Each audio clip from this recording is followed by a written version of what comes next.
mereka ke kami tidak usah bayar SPP. Apapun kondisinya, kami kemarin bisa mewisuda sebanyak 497. Kami tidak pernah namanya meminjam atau dana dari luar.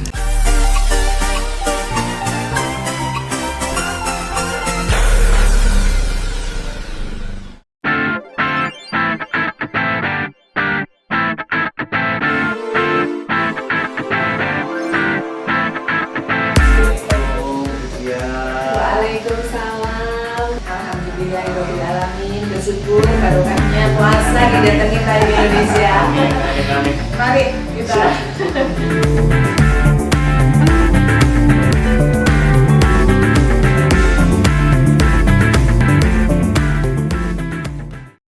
Jumpa lagi di Time Podcast Time Indonesia. Saya Wahyu Nurdianto, Wakil Pemimpin Redaksi Time Indonesia.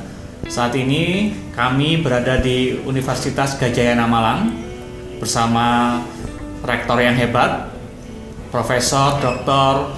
Diah Sawitri SEMM. Saya sapa dulu tamu kita hari ini. Assalamualaikum Ibu, apa kabar? Sehat? Alhamdulillah sehat. Waalaikumsalam warahmatullahi wabarakatuh. Hari ini saya akan berbicara santai, bincang santai dengan Bu Rektor yang luar biasa di kampus yang luar biasa. Kampus Universitas Gadjah Yana Malang ini akan merayakan ulang tahunnya ke-41 pada 20 Mei 2021 tahun ini. Angka yang luar biasa, 41 tahun. Nah, sekarang kita dengarkan dulu ini penjelasan Bu Rektor.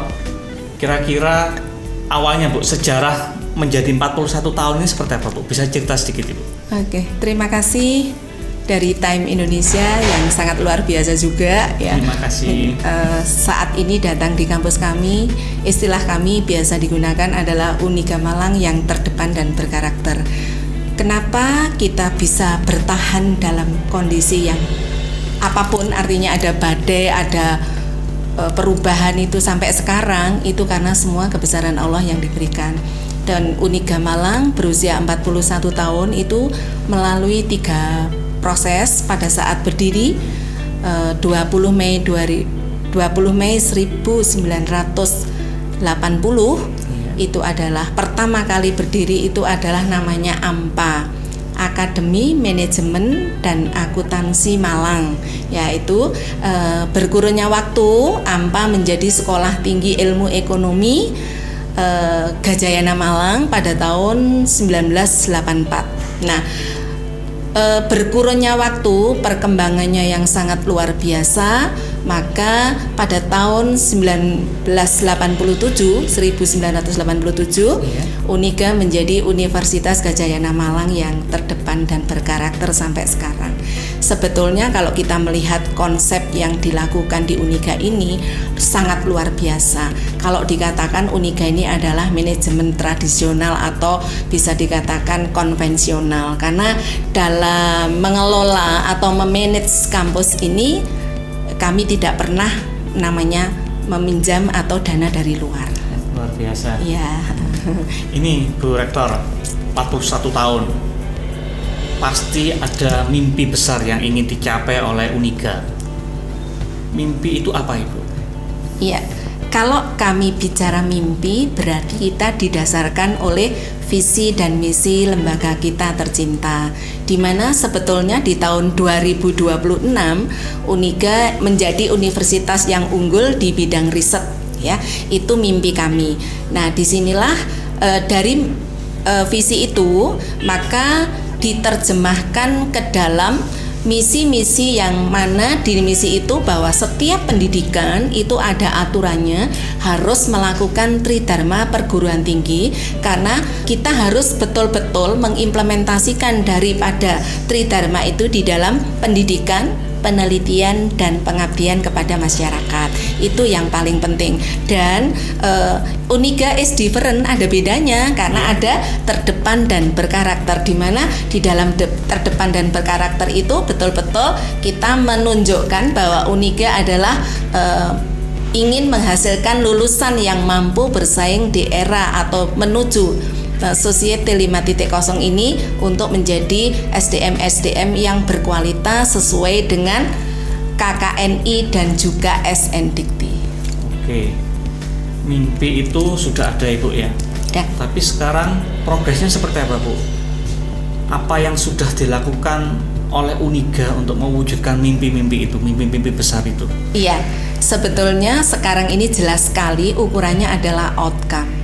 Kalau kita sebagai manajemen tidak cukup dengan misalkan input, proses sampai dengan output, tetapi justru saat ini adalah outcome.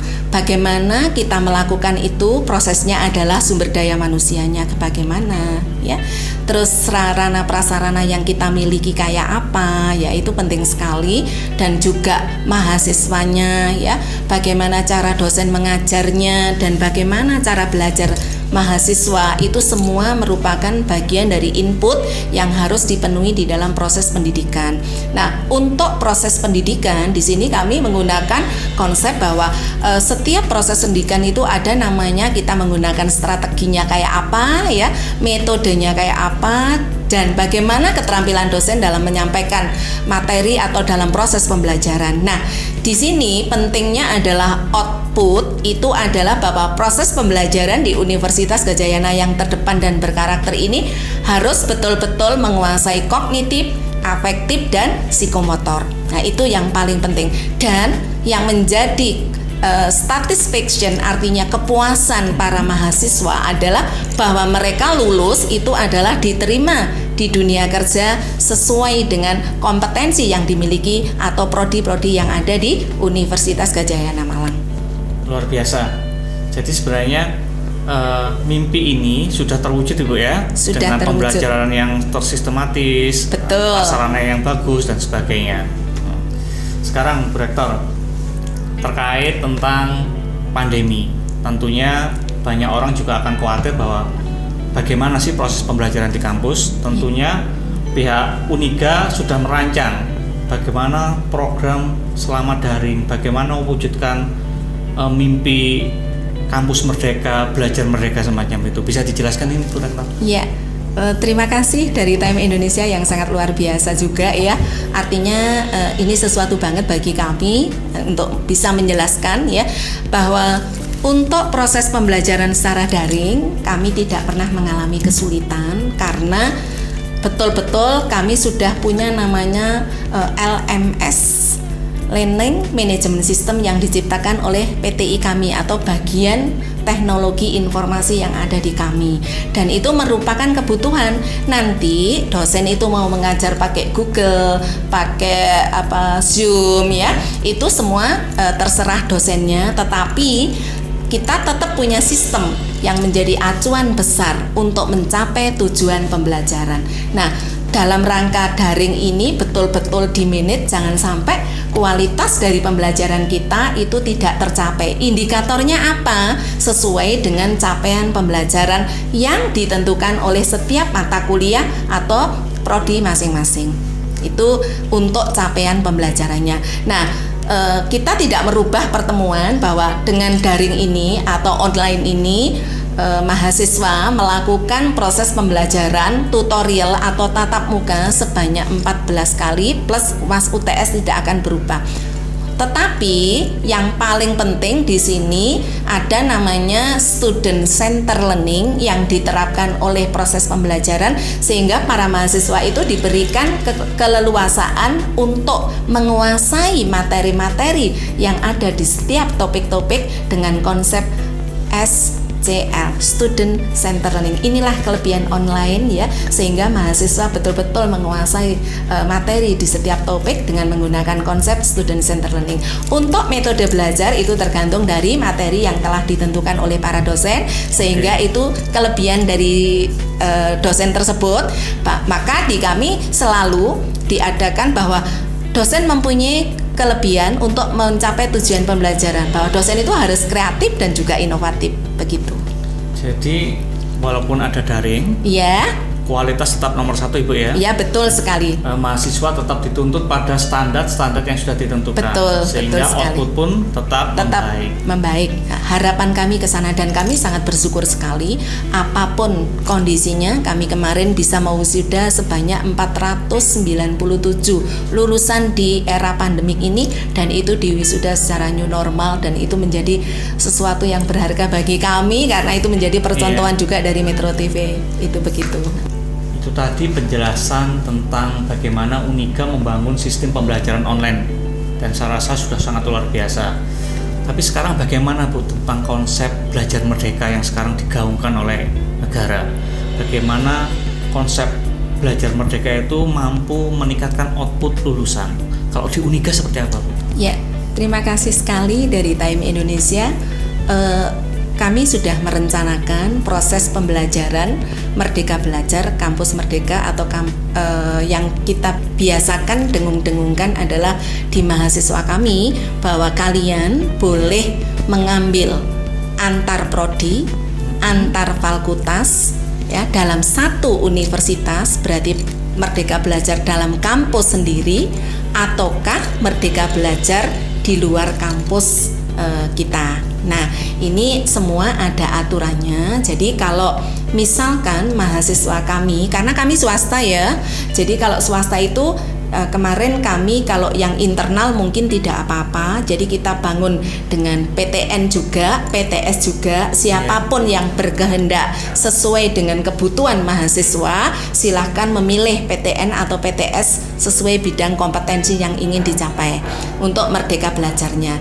Tetapi bila ke luar negeri, kemarin kami sudah merancang dengan UTM ya di Malaysia bahwa mereka ke kami tidak usah bayar SPP, tetapi butuh visa dan juga homestay-nya aja. Itu contoh-contoh, bisa 1 semester, bisa 2 semester. Jadi memang itu betul-betul MOU yang harus diimplementasikan. Karena untuk akreditasi baik itu institusi maupun prodi, kita melakukan MOU tapi tidak ada tindak lanjut, itu tidak akan diakui di dalam suatu proses akreditasi, tetap nilainya 0. Sehingga kalau kami dengan UTM itu misalkan ya, kita mahasiswa mereka ke sini ataukah mahasiswa Unika ke sana ataukah guest lecture boleh, kita saling dalam penelitian bersama boleh, tridharma perguruan boleh dilakukan, misalkan pendidikan, penelitian dan juga pengabdian kepada masyarakat. Itu harapan besar, jadi sehingga Merdeka Belajar betul-betul terwujud dari implementasi proses pelaksanaan di dalam tridharma perguruan tinggi.